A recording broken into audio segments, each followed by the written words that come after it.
President Trump says he will meet with Russian President Vladimir Putin next Friday in Alaska to discuss ending the 3-year-long conflict. It will be the first in-person meeting between Putin and an American president since the beginning of the war. Moscow and Kyiv remain far apart on their conditions for peace. The announcement came after the leaders of Armenia and Azerbaijan signed a peace agreement at the White House aimed at ending decades of conflict. Willie James Inman is at the White House and joins us now. Willie, good morning.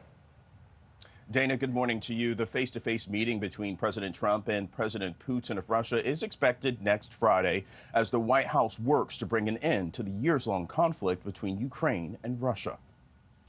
In a post on Truth Social, President Trump says his meeting with President Vladimir Putin of Russia will take place in the great state of Alaska. Following the president's post, an advisor to President Putin said on X, "Let's partner on environment, infrastructure, and energy in Arctic and beyond," with no mention of Ukraine. The president did not say if President Volodymyr Zelensky would attend the meeting, but one senior White House official told CBS News plans are fluid and that the Ukrainian leader could still be involved. At stake, sections of Ukraine Russia gained during the war and other parts of land Putin wants. Well, you're looking at territory that's been fought over for 3.5 years with, a lot of Russians have died, a lot of Ukrainians have died. So we're looking at that, but we're actually looking to get some back and some swapping. It's complicated. In a social media post, President Zelensky urged countries to continue putting pressure on Russia.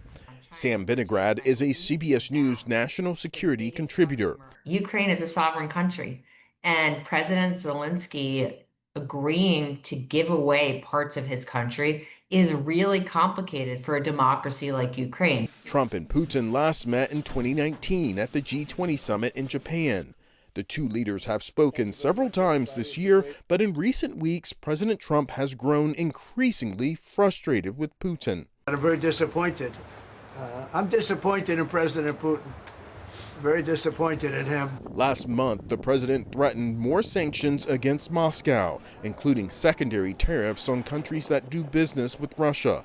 The deadline for Russia to avoid sanctions and make peace was Friday. In a post on X, President Zelensky said Ukraine will not give their land to the occupier. Meanwhile, it's unclear if the White House will announce additional sanctions, but earlier this week, the U.S. imposed higher tariffs on goods from India, totaling 50%, claiming the country directly or indirectly imports Russian oil. Adriana? All right, Willie, thank you so much.